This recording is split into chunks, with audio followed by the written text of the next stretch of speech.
Hey, what's up everybody? Welcome back. If you're new here, I'm Mystery Me. And before we get this video started, please go down below, hit that subscribe button, that like button to join this channel. And let's get into it. So, in today's video, we're going to be reacting to mysteries unsolved events. Alright, let's get into it.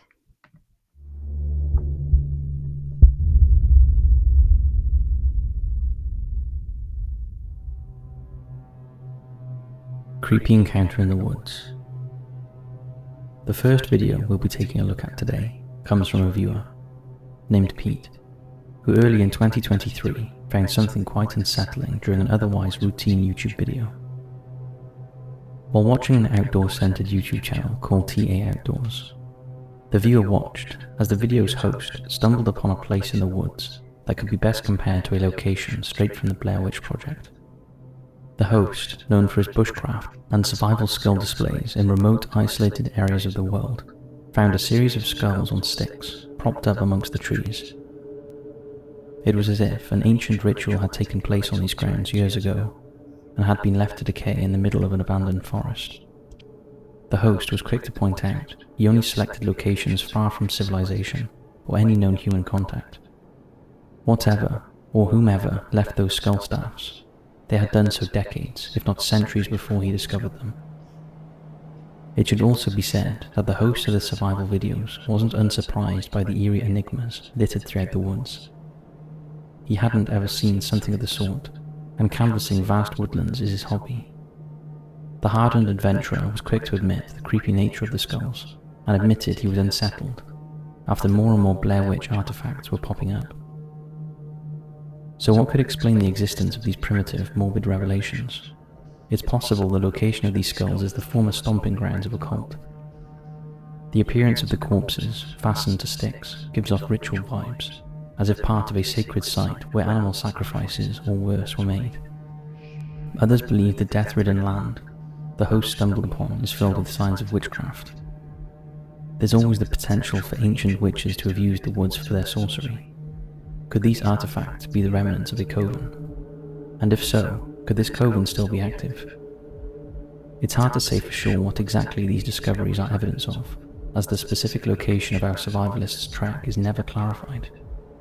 While it's easy to assume it's somewhere in the UK, considering the host's accent, there is a chance he's camping somewhere else in Europe, or even in the United States. One person in the comments left behind the most realistic explanation for the skulls. They wrote, "Here in the States, several Native American tribes would decorate trees in the middle of their hunting grounds with fresh animal skulls, but it wasn't for anything sinister. It was a form of conservation.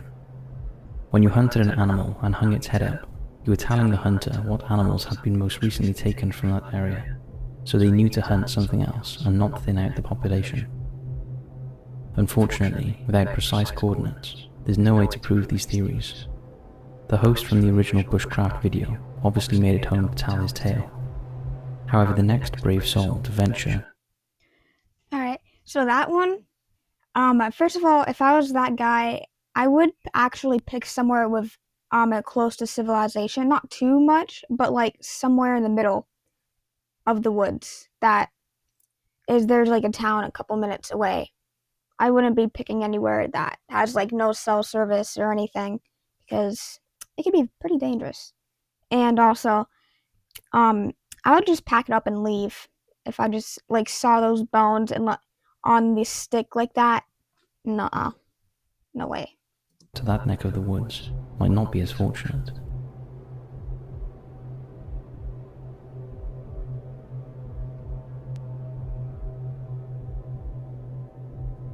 Bigfoot footage. In the eerie heartland of Washington state, something peculiar unfolded before the lens of a traffic camera. It was like the scene of a cryptic thriller with a dash of unexpected. The Washington State Department of Transportation played host to this peculiar occurrence when they tweeted out a series of enigmatic images captured by one of their surveillance cameras. The tweet boldly declared Sasquatch spotted, while pointing out an enigmatic figure in the bottom left corner of the frame. The silhouette, mysterious and almost ghostly, resembled a human figure striding amidst the backdrop of towering evergreen trees. However, the details were shrouded in obscurity, rendering it impossible to confirm what the figure truly was. It might have been a hulking, fur-covered enigma, or perhaps a solitary hiker donning a hooded jacket. There was also the possibility, albeit less thrilling, that it was merely a trick of the branches of a nearby tree. These mystifying photographs were taken on State Road 20 Sherman Pass, a sinuous route that navigates the Cascade Mountains in the northeastern part of Washington state.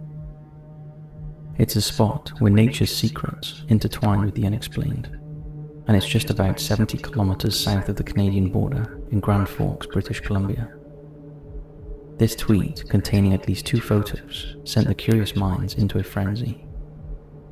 One image circled the figure in red, with trees casting eerie shadows on sunlit snow, devoid of any other traffic on the highway. In the second image, taken either before sunrise or after sundown, a vehicle with its lights on cruised along the highway, and the figure remained unchanged.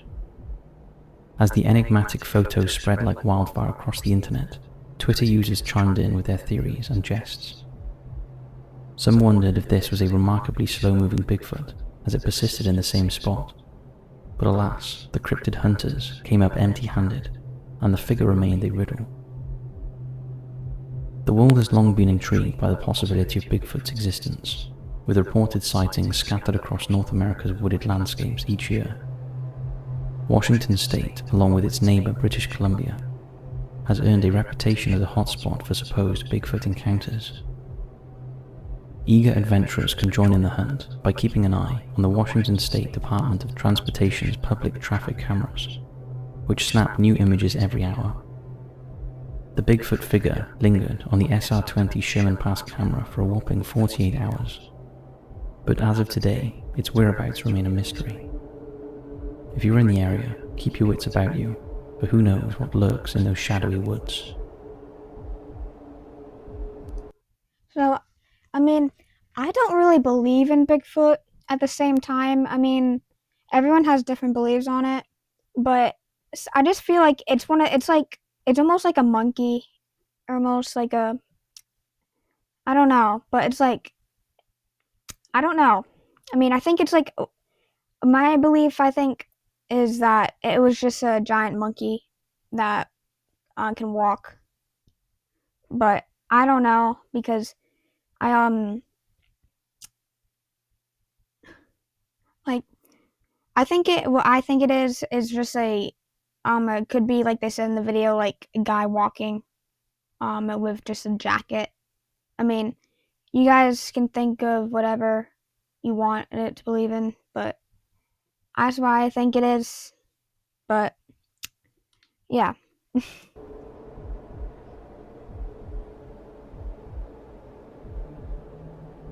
The Phantom Hitchhiker of Black Horse Lake.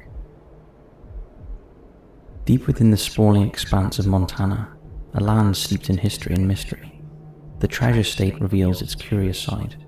Among its cachet of eccentric tales, one that stands out is the enigmatic legend of the Phantom Hitchhiker of Black Horse Lake. This uncanny urban myth has etched its eerie presence in Cascade County, near the city of Great Falls, casting a chilling shadow on this picturesque region. Black Horse Lake, a gem nestled in the heart of Montana, is renowned for its beauty, yet the Phantom Hitchhiker claims the limelight. Our story unfolds on the desolate stretch of Highway 87, winding through Cascade County to the north of Great Falls, leading us to the Black Horse Lake area.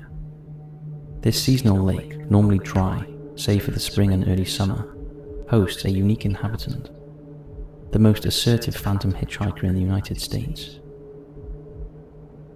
The phenomenon of phantom hitchhikers has sprouted up across various states, but the Black Horse Lake apparition distinguishes itself with a lingering presence.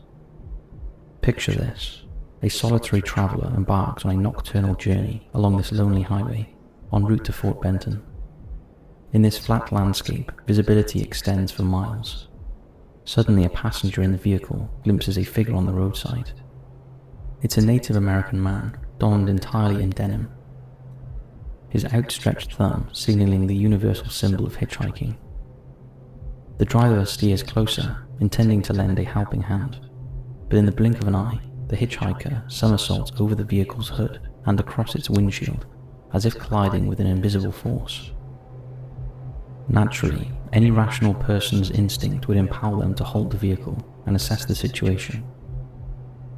However, by the time they muster the courage to investigate, the phantom hitchhiker of Black Horse Lake vanishes into thin air, leaving no trace of his presence. The vehicle remains unscathed, devoid of any signs of impact. This could be brushed aside as mere flights of fancy, but it's no mere illusion. Countless witnesses have shared identical tales of this bizarre encounter, where the narrative never falters. Some speculate that the spectre may be the restless soul of a Native American man who met a tragic end, struck down by a vehicle along this very highway many years ago. Yet tangible proof of this long ago incident remains elusive, shrouded in mystery. Have you ever ventured to Black Horse Lake, crossed paths with the phantom hitchhiker, or heard this spectral tale whispered amongst the Montana winds? It remains a curiosity that continues to mystify, lingering in the hidden corners of the Treasure State's intrigue. So that one, I did hear of phantoms before. I did not hear about that kind of tale of what he'd said about that one, but they're pretty interesting. I mean, I haven't seen one of those before. So, if you guys even heard of them too, let me down in below in the comments.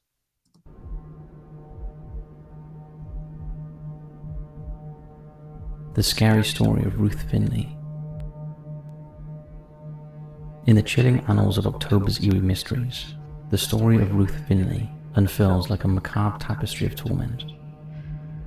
Ruth's harrowing tale began in October 1946, when she, just a teenage girl, returned to her Fort Scott, Kansas home, found herself installed in a nightmare. A sinister stranger, his hands like cold claws, lurked behind her screen door, and an icy grip closed around her. In desperation she fought back, thrusting her thumbs into his eyes as he tore at her clothes, and his fury swelled like a tempest.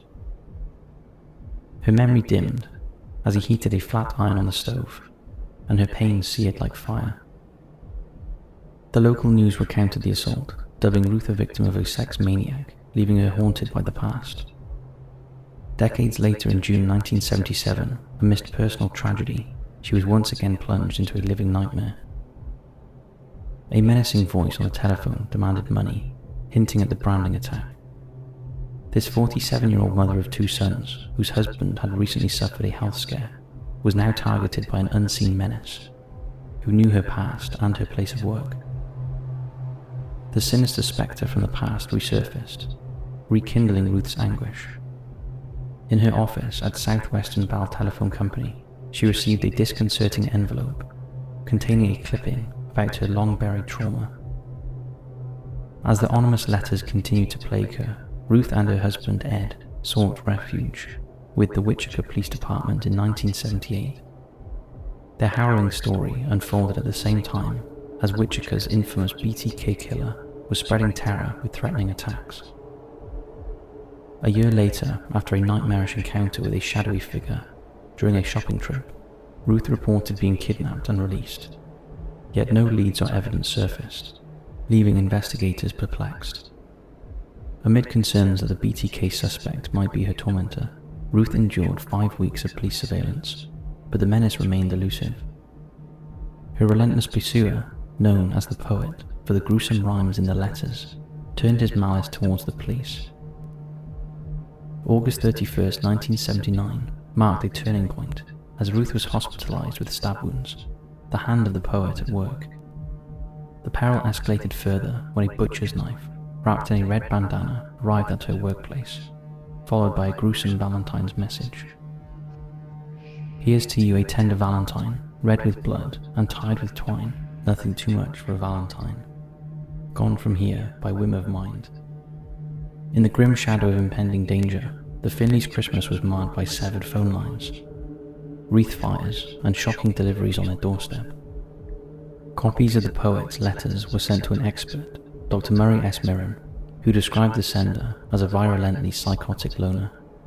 Though the poet bore similarities to the BTK killer, Dr. Miram believed they were distinct entities.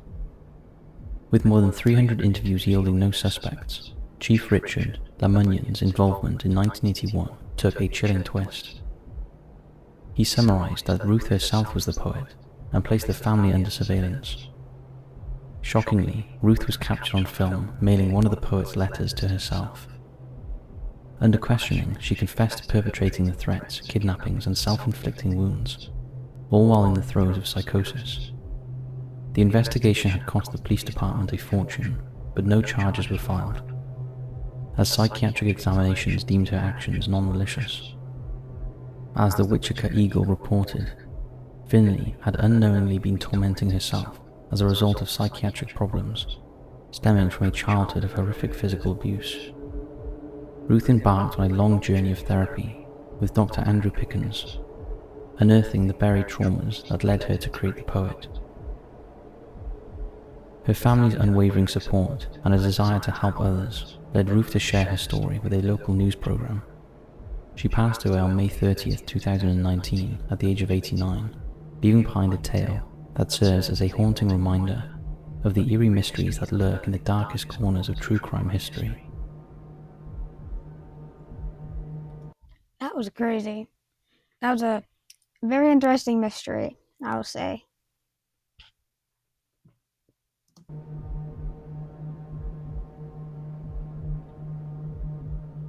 Haunted Road. In the eerie realm of the unexplained, a group of determined ghost hunters has unearthed a jaw-dropping revelation. They claim to have stumbled upon a spine-tingling audio recording that could rewrite the rules of the supernatural. Meet the fearless souls behind Retford Ghost Hunters, who embarked on a chilling journey through the veil of the paranormal. Their pursuit led them to Packman Lane in Kiverton, South Yorkshire, a place notorious for its otherworldly occurrences, including sightings of ethereal beings and even mysterious UFO encounters. This road seems to be a hub for the inexplainable, where reality and the unknown collide. In an attempt to bridge the gap between the living and the unseen, the ghost hunters embarked on a live-streamed adventure to solicit a ghostly revelation, guided by their intrepid leader, Ron, who's known for his unshakable nerves. They sought to extract a name from the enigmatic spirit world, whispering into the night for answers. And then it happened. As they communed with the other side, their necrophonics microphone, designed to capture spectral whispers, picked up a response that sent shivers down their spine. Amidst the silent darkness, a voice echoed, the voice of an entity, distinctly proclaiming the name of the lane they were parked on, Packman. Take a listen. What's the name of this lane? Oh my god! Oh my god! You said Pac-Man is... Their car sat motionless, no one inside it moved, yet the inexplainable had just transpired. A ghostly enigma had reached out from the shadows, and the team were left in awe. Viewers of their livestream quickly pointed out an additional layer of paranormal activity. A shadowy figure was said to have materialized, gliding across the car, defying the laws of the natural world. At first, skepticism reigned, but upon a second viewing, the evidence was undeniable. The shadow, characteristic of a spectre, rose from beneath the car, hesitating for a mere heartbeat before proceeding to move across the vehicle. Packman Lane, it appears, has long been a stage for inexplicable occurrences. Back in 2005, members of the Sheffield Forum shared tales of unsettling experiences on the road, describing it as an eerie place that invokes memories of horror films. Some even recounted sightings of a spectral horse, dismissing suggestions that it was a mere illusion. Retford ghost hunters are no strangers to the paranormal limelight. Their previous claims to fame involved capturing a ghostly figure amongst a swirling vortex of vape smoke in an abandoned mill near Stoke-on-Trent. As we delve deeper into the mystery of Packman Lane, it becomes clear that this obscure stretch of road is a realm where the living and the dead potentially merge, where shadowy figures and ethereal voices lurk just beyond our comprehension. So that's it for this video. Well, that was crazy. Like that, you could literally hear that Pac-Man very clear. Well, that is it for today's video. If you guys enjoyed this video, please go down below, hit that subscribe button, hit that like button, and I'll see you next